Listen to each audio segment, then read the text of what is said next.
Bonjour madame. Vous allez recevoir des fleurs pour la fête des mères? J'espère. C'est un minimum. Bah oui, moi je trouve aussi. Oui, tout à fait. Quand vous achetez des fleurs, est-ce que vous vous posez la question de savoir d'où elles viennent? Oui, bien sûr. Donc maintenant, on en trouve pas mal qui sont produites en France. Ouais. Donc c'est une bonne chose. Là, c'est des productions locales. Donc oui, de préférence. Hein. Ça tient mieux. C'est mieux cultivé. Et si elles viennent d'Afrique du Sud, si elles viennent du Kenya, si elles Non, viennent de je Colombie? pas. Non. Ah, radical. Ah, c'est radical. Parce que? Parce qu'il y a de la distance, c'est trop loin, il y a du... ça... Bon, c'est pas bon écologiquement, c'est... Voilà le patron.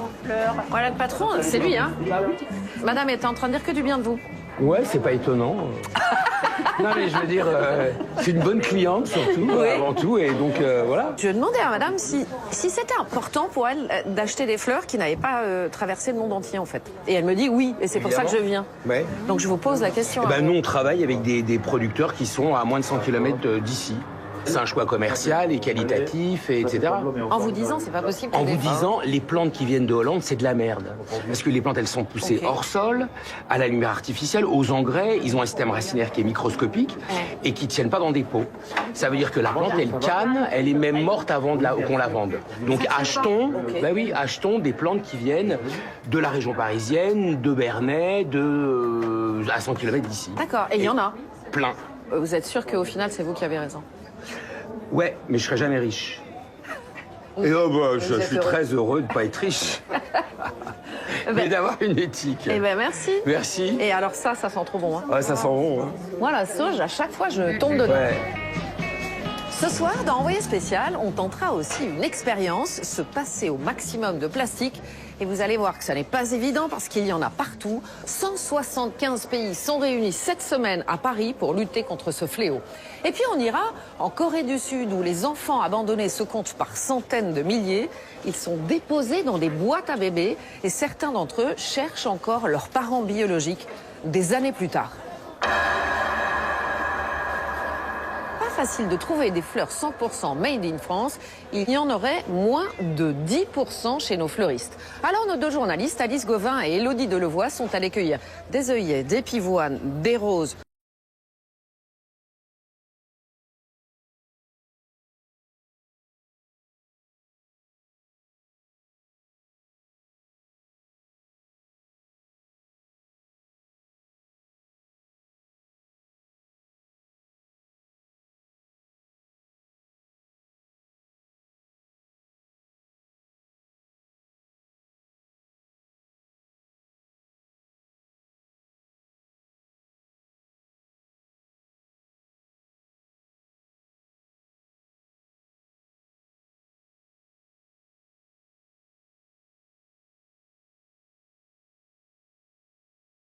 Il est 5 heures, au marché aux fleurs.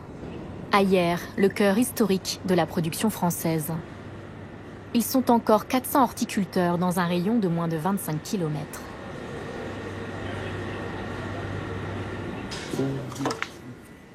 Patrick Carrasco est grossiste.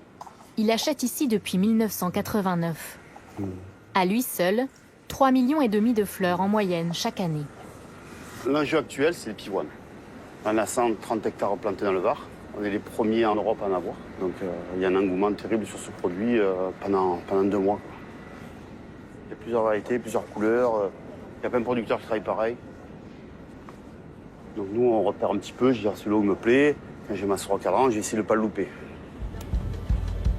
Et la Cytherea, vous la voyez, elle est en haut. Il y en a 12 bacs en 50 cm.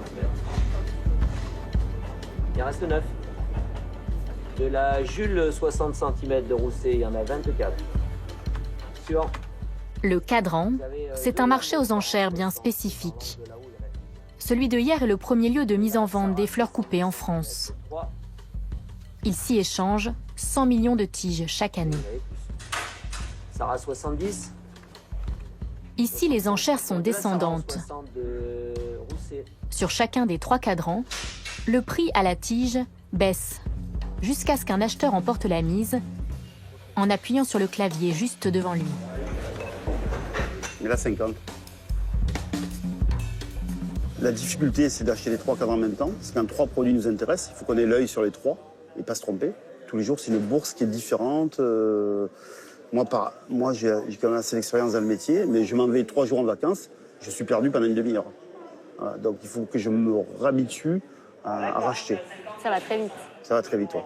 Ça va très vite, c'est stressant, on ne doit pas se louper, parce que derrière aussi on a des impératifs de transport urgents aussi.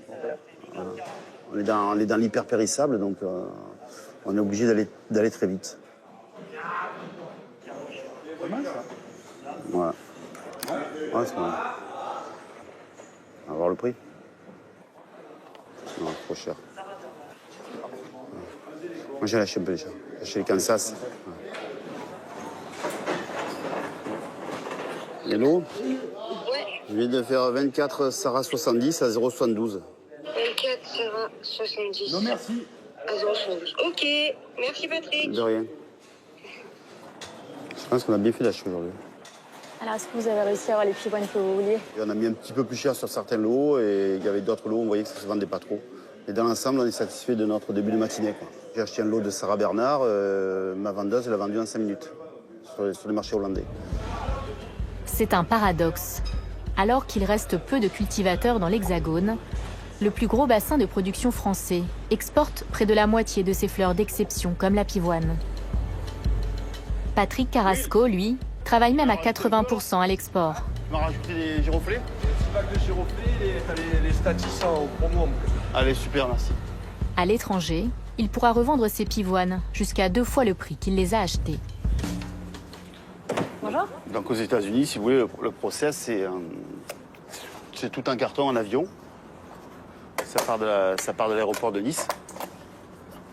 Et ça arrive le soir même. Et vous dites c'est plus facile d'expédier des fleurs à New York qu'en Bretagne? Au niveau du transport, c'est souvent parce qu'on est presque un jour A pour jour B aux États-Unis. En Bretagne, on passe par les transporteurs où ils nous livrent jour A pour jour C. Donc c'est pas en France, si vous voulez, il y a des lignes directes où c'est facile. Dès qu'on sort des grands axes routiers, c'est-à-dire l'axe Lyon-Paris ou jusqu'à Toulouse-Bordeaux, ça va. Et dès qu'on doit aller à 1000 km plus loin, ben, souvent c'est 2 jours après.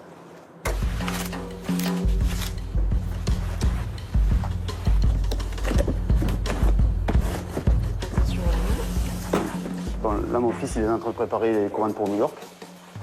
Parce que New York, en fait, il faut qu'on nettoie tout. C'est-à-dire que l'enjeu, c'est à New York qu'ils trouvent un escargot dans un carton, ils me détruisent l'expédition entière. Vous préférez pas les vendre en France? C'est plus simple, non? Le marché français ne peut pas absorber des variétés qui sont assez chères et il achète des lots qui sont beaucoup plus petits. Le marché hollandais, le marché américain, il met une plus-value sur le produit. Le marché français, il achète plus en Hollande? Il a aussi des habitudes d'achat. Il achète souvent aussi nos fleurs. Nos fleurs, elles partent en Hollande et elles repartent en France. Ce qui paraît bizarre, mais en tout cas, c'est la réalité, avec une valeur ajoutée importante. Pourquoi? Parce qu'il y a certains fleuristes qui achètent sur les webshops et ils regroupent leurs achats que sur un fournisseur. Donc ils vont se connecter sur le marché hollandais, et donc ils vont acheter tout produit confondu et nos fleurs chez le client hollandais.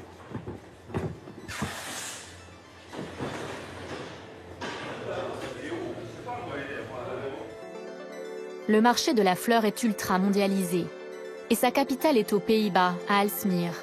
Une bourse doublée d'une gigantesque plateforme logistique à l'efficacité implacable.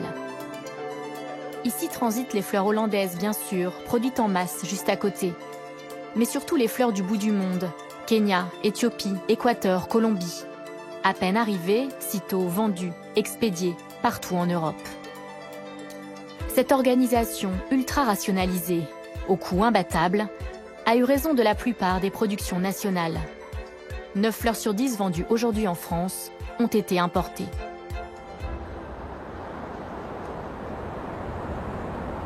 Mais un vent nouveau souffle sur nos champs. Des cultivateurs engagés ont décidé de faire refleurir les campagnes de France. Ils sont magnifiques, hein.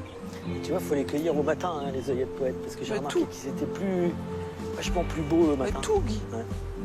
Odile et Guy Voltier se sont installés il y a 4 ans, en Ille-et-Vilaine, en Bretagne. Ah, c'est un bloc de coccinelle. Oui. Il y en a partout. De papillons, d'abeilles, de butineurs. C'est dingue. Avec un nouveau modèle, la ferme florale. Il y en a partout, des butineurs. Ouais, plein de Ici, pas de monoculture intensive, sous des serres chauffées.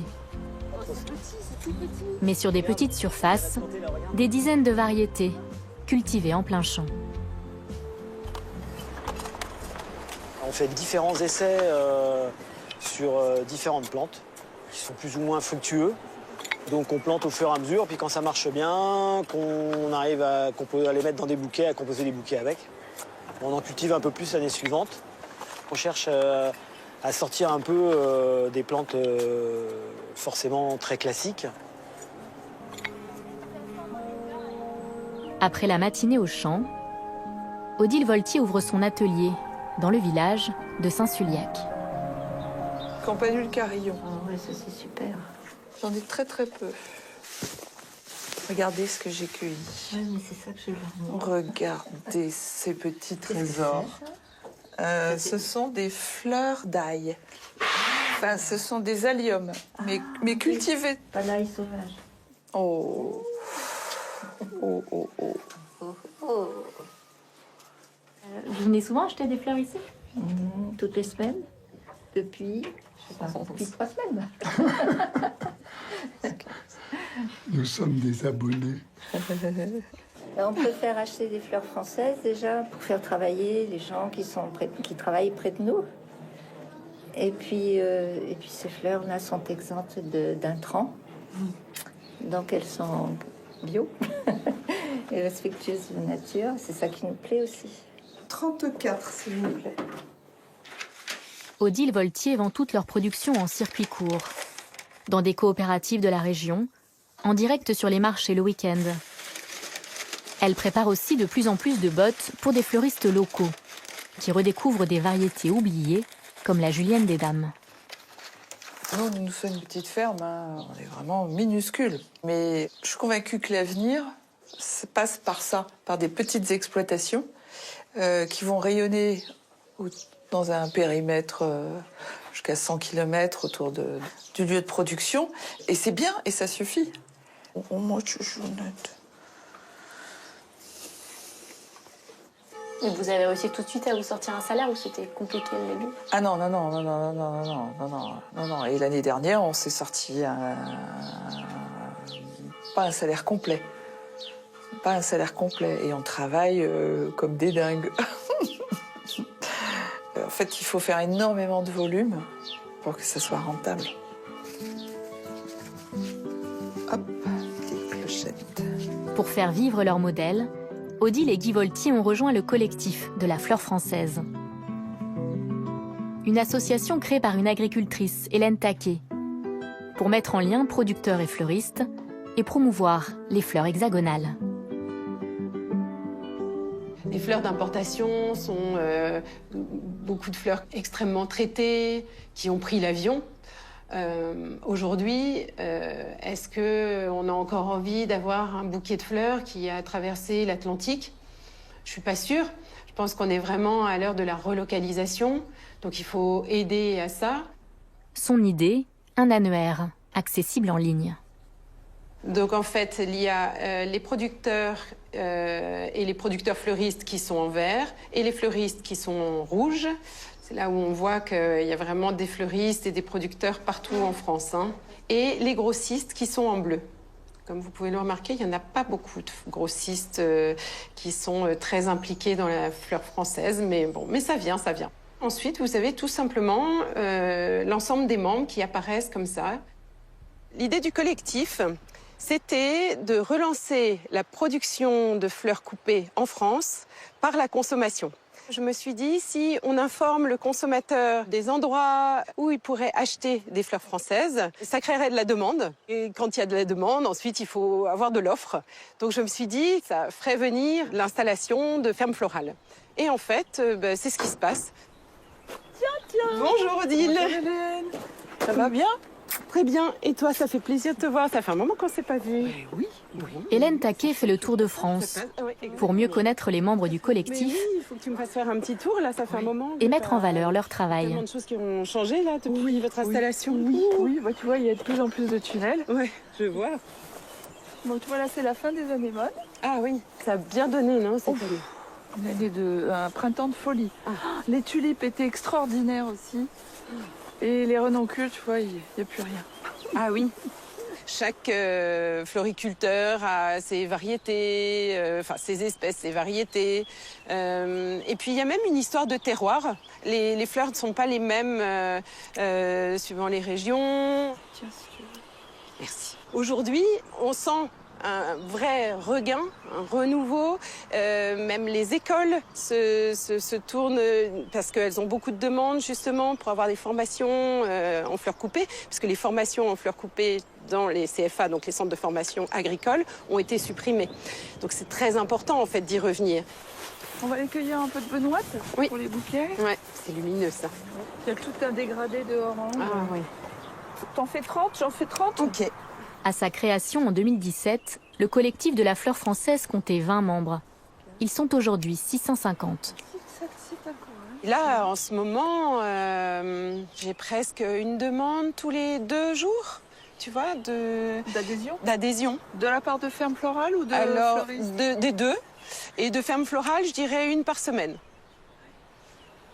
C'est important d'être attaché à un réseau comme le collectif parce que ça crée une solidarité. Parce que c'est quand même un métier très difficile. Hein. On est tenu à un climat, à une urgence. Hein. C'est-à-dire quand la fleur arrive, c'est pas demain, c'est tout de suite. Et de savoir qu'on rencontre tous des joies et aussi des difficultés et dans le labeur, c'est très appréciable. Oui, surtout que c'est un métier en plus où on est quand même assez isolé. Il y a tellement de travail, on est assez seul dans un champ ou dans son atelier, mais que ce soit les fleuristes aussi. Hein, et globalement, on travaille seul, à 2, etc. Et donc, ça permet justement un soutien collectif. Et puis d'agir aussi là pour une ambition collective, pour le bien commun, pour la biodiversité, pour tout ça. C'est créer des emplois de proximité, etc. C'est quelque chose qui nous lie aussi. Hein. Oui. Je dirais que c'est plus une révolution douce. Vous voyez, l'idée, c'est pas d'être dans la rue, mais c'est de dire que ça existe, que c'est en train de se passer, que c'est possible. Oh. Oui, puis inonder la France de fleurs, c'est pas mal. Hein. Oui. Tu les couvres jamais, tu les protèges pas du soleil. Non. Ouais. Alors là, Loin des champs, des entrepreneurs aussi se sont lancés le défi d'inonder la France de fleurs, grâce à Internet. Depuis Saint-Denis, en région parisienne, Monsieur Marguerite vend des bouquets en ligne, 100% français et de saison. Bah oui, j'ai dit soit blanc, soit vert. Pour le bouquet blanc, ça passe. Ils étaient 2 lors de la création de l'entreprise en 2016. Ils sont aujourd'hui 25 salariés et vendent entre 400 et 500 bouquets par jour. On a eu beaucoup de mal à arriver à ce 100% français. Beaucoup de gens nous disaient « non, vous n'y arriverez jamais, c'est pas possible. La filière est morte, c'est en déclin, il n'y a plus de fleurs en France ». On a réussi à se développer et surtout à montrer que le modèle de fleurs de saison était viable. Il faut éclairer ça là. À gauche, à droite, ouais. Par plus. À chaque nouvelle composition, on re-shoote les bouquets et ensuite on les met sur le site. Du coup, le bouquet blanc est la nouvelle version de ce bouquet dont les fleurs, les renoncules, sont plus des fleurs de saison. Donc on a changé cette semaine et on re-shoot, on a des shootings toutes les semaines en fonction de l'arrivée de nouvelles variétés. Alors, qu'est-ce qu'on a de beau? Alors, semaine prochaine, juste, je pense qu'il faut qu'on change parce que... Tulipe. Exactement. Vous n'avez pas parlé de la fleur de riz? Si. C'est cher, hein? Oui, mais on n'a pas besoin d'en mettre beaucoup. Ça fera le volume nécessaire. Avec sa responsable d'atelier, Sophie Verbruggen, Benjamin Perrault doit modifier en permanence la composition des bouquets proposés en ligne. J'avais pensé aussi s'il y a toujours des œillets roses. Ils étaient très jolis, ceux qu'on avait déjà eus. Et pour pouvoir remplacer les tulipes. 3? Oui, 3. Et après, giroflée, ça marche bien. Budget, ça passe juste, mais ça passe. Oui. Le bouquet de fleurs de saison, il est à prix fixe. chaque taille est à prix fixe et c'est à nous, tout au long de la saison, de faire en sorte de faire le plus beau bouquet avec les fleurs qui poussent pas très loin d'ici et avec ce respect de l'esthétique et du volume. Vous êtes rajouté une difficulté en faisant que de la fleur française, en fait. On s'est rajouté une énorme difficulté. C'est par conviction, certes, mais on s'est effectivement rajouté une énorme complexité parce que faire les mêmes bouquets avec des fleurs qui viennent d'ailleurs nous prendrait à peu près 10 fois moins de temps et de complexité parce qu'on aurait juste à appuyer sur un bouton et puis ça viendrait des Pays-Bas et de l'autre bout du monde avant et on aurait un bouquet extrêmement facilement, prix fixe, poum. Bienvenue au pays des fleurs. Avec la fleur française, chaque arrivage réserve son lot de surprises.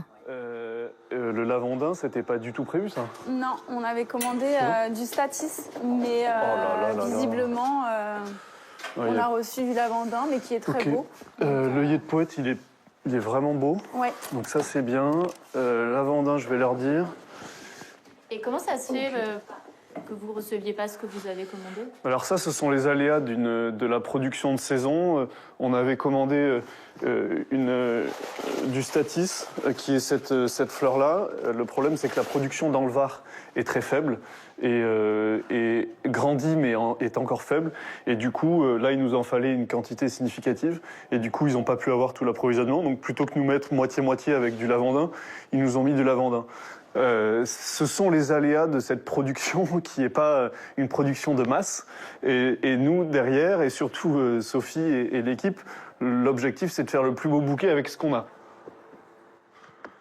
Je crois que c'est vraiment quelque chose de collectif et que pour arriver à véritablement changer le paysage en France, il faut à la fois des petites fermes florales, mais il faut aussi des gens qui savent cultiver des surfaces plus grandes, sur des modèles de production plus compliqués.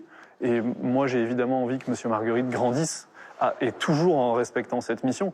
Mais j'ai surtout envie qu'un maximum de fleuristes aient accès à ces fleurs françaises, que ça devienne, disons, dans 10 ans, la norme et non plus l'exception.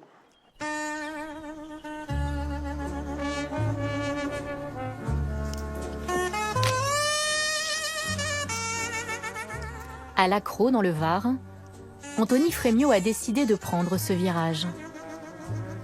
Après avoir travaillé 20 ans comme commercial à exporter nos fleurs, notamment pour un grossiste hollandais, il a décidé de planter des pivoines, par milliers, pour les fleuristes français.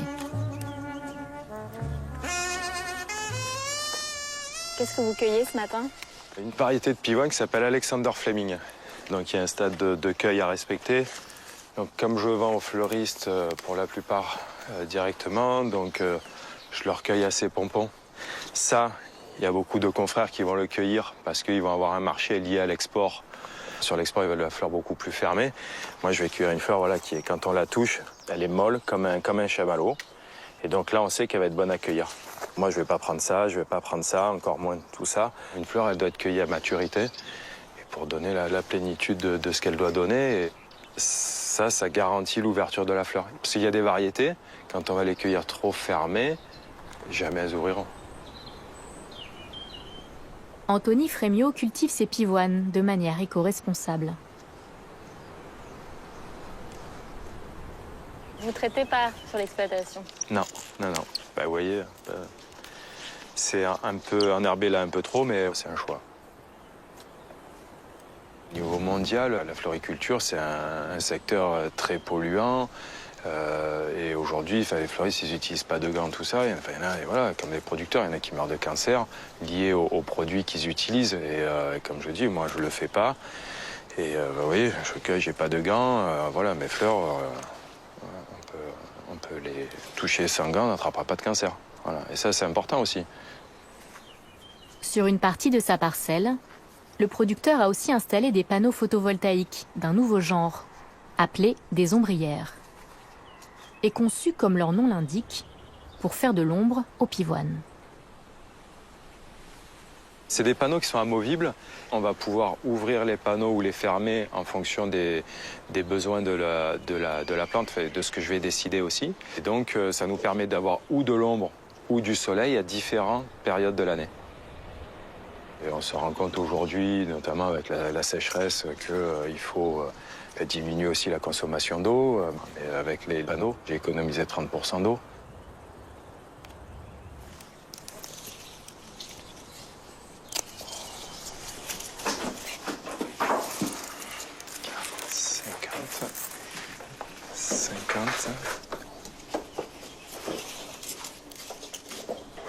Tony, comment ça va? Ouais, c'était pour vous dire, là je suis en train de préparer votre commande pour un arrivage demain. On fait quoi? On fait une centaine de tiges par magasin? Ouais, c'était prévu. Dedans, vous verrez, je vais vous mettre 10 ou 20 tiges par magasin de Green Halo en cadeau. Et comme je sais que vous l'aimez bien, c'est là, en plus. Grâce aux compétences et au réseau développé dans son ancienne vie, Anthony Frémiot vend lui-même en direct, sans intermédiaire, les 100 000 tiges qu'il produit chaque année. À qui vous vendez vos pivoines? Ben là, on prépare pour les fleuristes, donc des fleuristes un peu partout en France. Donc là j'ai une commande qui part à la frontière suisse, là ça part pour Rambouillet, Dreux, enfin voilà, on expédie de partout. Le producteur ne suit pas les cours de la fleur. Son prix est fixe pour toute la saison. Moi j'essaye de faire un prix pour que mon exploitation soit rentable à l'année. C'est pour ça que je fais des précommandes aux fleuristes. Ce qui intéresse les fleuristes sur cette façon de fonctionner, c'est qu'eux, ils ont un prix sur la saison, ils ont leur quantité, et puis ouais, ils sont tranquilles. C'est simple, hein. Moi j'ai commencé il y a 3 ans à commercialiser mes fleurs. J'avais 25 fleuristes, aujourd'hui j'ai 80 fleuristes. Et toutes les saisons, j'en ai des nouveaux qui me demandent. Allez, c'est parti.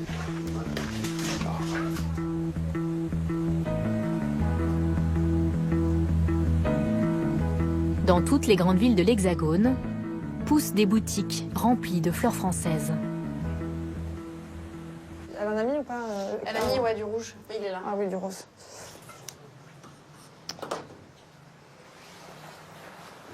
Les roses, l'arrivage de roses est très beau. Ah oui, oui, bah là, je commence à en prendre pas mal. On a eu un peu de Charlène. À Paris, Audrey Venant et Mathilde Bignon sont des reconverties. Anciennes acheteuses de fromage pour un grossiste alimentaire, elles sont devenues fleuristes il y a 6 ans.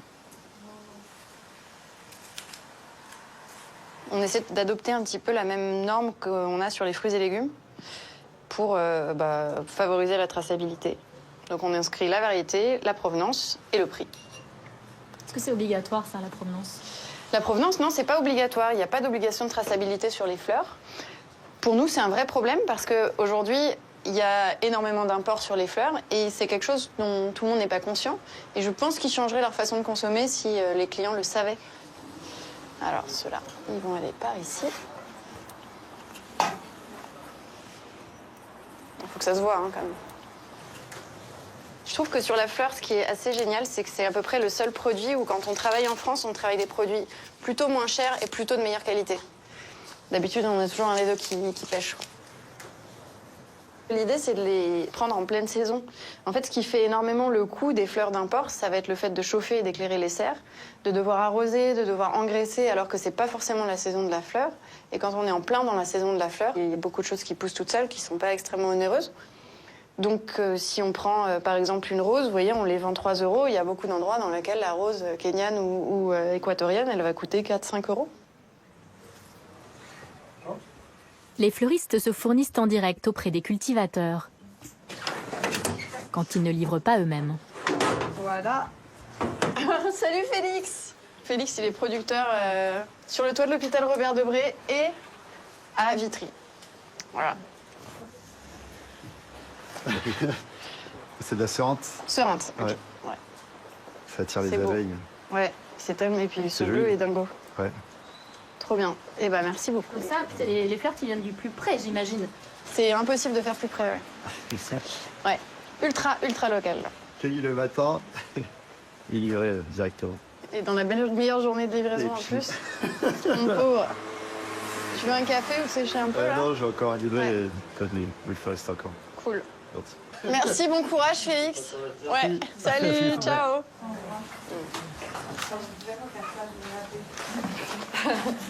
C'est le petit plaisir, ça. Donc ça, c'est des pois de senteur, c'est fait pour sentir bon. Et pourquoi il y a beaucoup de fleurs qui ne sentent plus rien? En fait, les fleurs qui ont du parfum attirent les insectes plus rapidement et du coup vont être pollinisées plus vite et vont avoir une durée de vie en vase moindre. Donc par exemple, pour les roses, on a toujours sélectionné des variétés, les obtenteurs en tout cas internationaux ont sélectionné des variétés non parfumées parce qu'elles ont naturellement une durée de vie plus importante. Par exemple, la tenue en vase d'une rose kenyane, elle peut aller jusqu'à 3 semaines. Celle-ci, ça ne durera pas plus de 10 jours. Mais comme elle n'a pas 7 jours de transport dans la vue, bah, elle est parfumée, donc elle sent vraiment la rose. Et elle dure tout autant qu'une rose d'import, mais qui aurait eu du transport.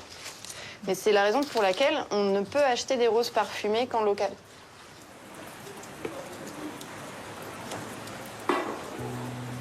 Celui-là, on le met entre les deux? Audrey Venant et Mathilde Bignon ont décidé de s'engager encore plus pour faire revivre le pétale hexagonal.